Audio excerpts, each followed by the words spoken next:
Ayan guys, good morning. So, ngayon dumating na nga yung ating handlebar riser. Isa sa mga unang mods na gagawin natin dun sa ating Eliminator 450. So, ito is mostly for comfort lang natin siya gagawin kasi madali siyang, number one is madali siyang install. Number two is if ever hindi maganda yung feeling ko sa kanya or hindi siya comfortable, then madali din naman siyang tanggalin. So, kaya ito yung isa sa mga unang mods na plinano ko noon. So, ito is galing sa Moto Wolf and 22mm yung size niya. So, dalawa kasi yung size usually ng mga handlebar riser is ang 28. Ito yung matataba. I think yung mga ADV 160, mga 28mm yun. So, ito, 22 kasi medyo manipis naman yung handlebar natin. So, ayan. And check natin kung anong laman ng box. Ayan. So, ang laman ng box natin ay foam. Joke lang. Ayan. So, ito yung mismo handlebar razor natin. So, I think meron tong 1 inch, around 1 inch or quarter of an inch na slack. Up and forward. So, there are two ways. So, makikita natin mamaya kung paano siya i-mount. It's either kasi ganito siya or nakaganito siya. Depende rin kung gusto nating mabatak yung kable. Ayan. So, ito, dalawa naman to. Yeah, dalawa sila. And may kasama na rin siyang 4 na bolt kasi 4 yung meron na rin pala. Ayan. So meron na rin pala. So I think baka extra lang tong bolt. So depende sa handlebar mo. Hindi pala. So ito. Ayan, so ito 'yun. Para dito 'yun sa bolts dito. So 1, 2 and 3, 4 dito sa gilid. And usually ito is ano rin naman to. 10mm yung sukat nito. Itong mga ganito. Ayan, tara, install natin. So for reference kasi is ito yung arm length natin with respect to dun sa handlebar right now. So okay naman siya since neutral pa rin naman yung kamay ko kasi as much as possible you want the arms to be neutral and hindi siya yung sagad. Ang problem lang natin is dahil mahaba yung tangke natin, medyo hindi ako flush dun sa upuan. So very minor lang naman and yun nga, since minor lang din naman yung modifications na gagawin natin, so why not? So, ang plano lang natin dito is, if ever hindi siya okay, test ride natin after. Then, balik lang natin siya kasi madali lang naman siyang ibalik. And another thing is counter steering din kasi. So, kapag magka-counter steer kasi as much as possible nga, may slack ka dun sa kamay. Meron kang, uh, meron kang dito sa may elbow mo is hindi ka banat na ganito. Yan, yun lang naman yun. So, kasi pag magka-counter steer ka, ipupush mo dun sa side na gusto mong lumiko. Ayan. So, yeah, install natin. Kung may Eliminator 450S kayo, katulad nito, meron pa tong additional front plate na kailangan nyo tanggalin sa simula, which is yung front plate holder, and kasama dun yung stock niyang bolts. Madali lang din naman, pwede kayong, pag yung stock na bolts ang kailangan nyo tanggalin, kailangan nyo ng liabe na G-stang din. So, 10mm lang din, so gamit kayo ng ganito. And then, pag ito naman kasi is ano na to, aftermarket na bolt na ginamit ko dito.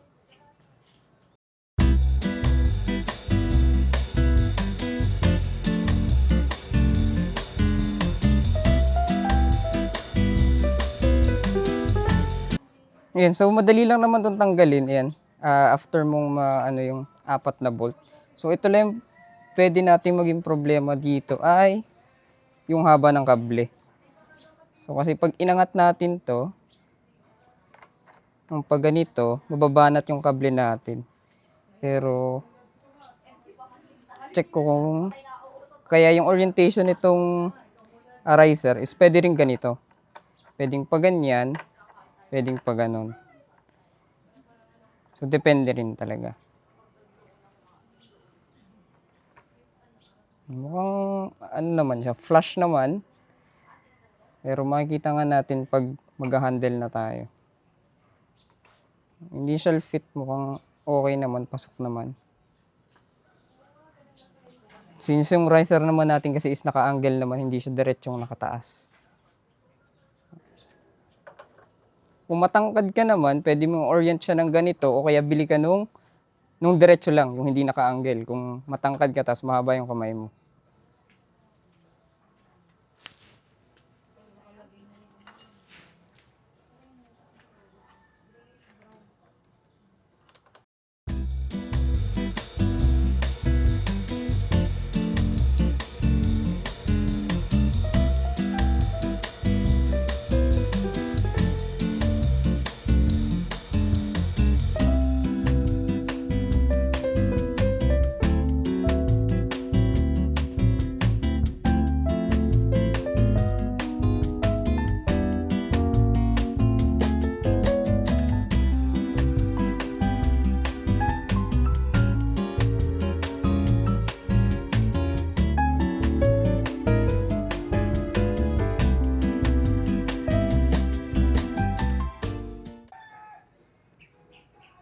And kailangan lang ma-make sure na flush yung pagkakalagay.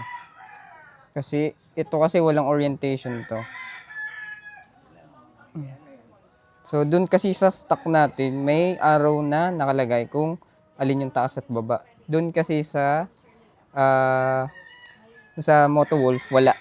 So kailangan lang tama yung orientation niya para flush.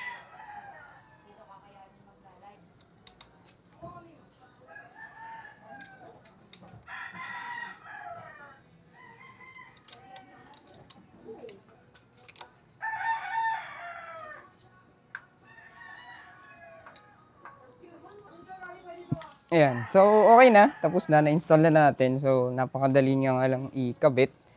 So, immediately, ramdam ko na mas malapit nga sa akin yung handlebar. Siguro nadagdagan yung slack natin dito sa elbow natin. Pero, overall, neutral pa rin yung feel. Pero ramdam ko na agad na nandito na ako dun sa upuan natin. Kumbaga, di na ako nakadikit dun sa tangke. And yun nga, meron na akong way. Try lang natin ng turning, at least dito, kung mababanat yung kable natin. Kasi yun yung iniiwasan natin kasi baka mabanat yung kable natin pag nagpo-full turn. Mukhang hindi naman, okay naman. Sakto lang yung ano natin, yung riser, kumbaga. Yan, so check ko rin yung movement, kung may movement dun sa mismong handlebar natin. Kung okay ba, hindi ba siya kumikibo or hindi ba maluwag. Kasi syempre ayaw naman nating mga las. Then test ride lang natin. Ayan guys, so testing lang natin yung ating bagong riser in terms of handling. And ano ba yung nagbago? May nagbago ba sa comfort or what not? So far okay naman. So ano lang tayo, biyahe lang tayo ng kaunti. And then check natin kung ano ba yung feeling. Kung meron ba talaga or placebo lang. Pero so far, upo ko pa lang, ramdam ko na yun nga, hindi na ako dikit dun sa tangke. Ayan.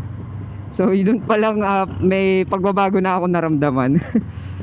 Ramdam ko na nandun ako, yung buong hips ko and yung buong puwet ko is naka-flush dun sa mismong upuan talaga. Na hindi ako nakadikit dun sa tangke. Yung alam nyo yun, if you're a dude, lalaki ka, alam mo yung feeling na nakadikit sa tangke na tinutukoy ko.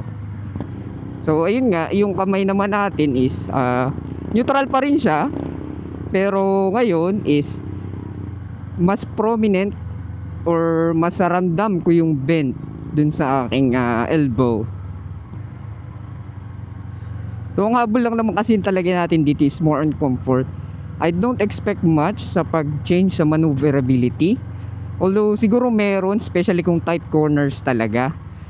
Pero check, makikita naman natin.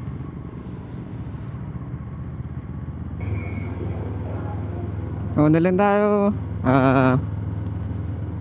chill ride lang tayo dito just to see yung change natin sa ating comfort and maneuverability. A few moments later. So ayan guys, so mga 20-30 minutes na tayong bumabiyahe. And so far okay naman yung feeling ko sa kanya, comfortable naman. Ayun nga, siguro mainly kasi mas neutral naging yung posture natin. And dahil nga medyo short arm tayo, hindi naman ganun kahaba yung ating arm length dahil proportion, maliit naman akong tao, 5'2" lang ako. Yung angle, kahit 1 inch lang siya nakaano sa akin, nakatutok is nakatulong siya ng malaki in terms of and yun nga, kapag gusto nating mag counter steer, madali na kasi yung bend sa elbow natin, instead of yung whole arm, yung pang-push natin is gagamitin na lang natin yung slack dun sa elbow, no? Unlike if nung naka-stretch yung elbow natin, medyo alanganin. Ayan guys, so I think for now, I will stick with yung ating riser. Okay sa akin siya. And siguro makikita natin yung comfort talaga niya kapag medyo long ride tayo ng kaunti. And yeah, test natin kung ano yung niya, effect dun sa if maglo-long ride tayo. And siguro meron din tayong upcoming na training eh. So doon natin makikita yung performance niya sa slow speed maneuvers and the likes.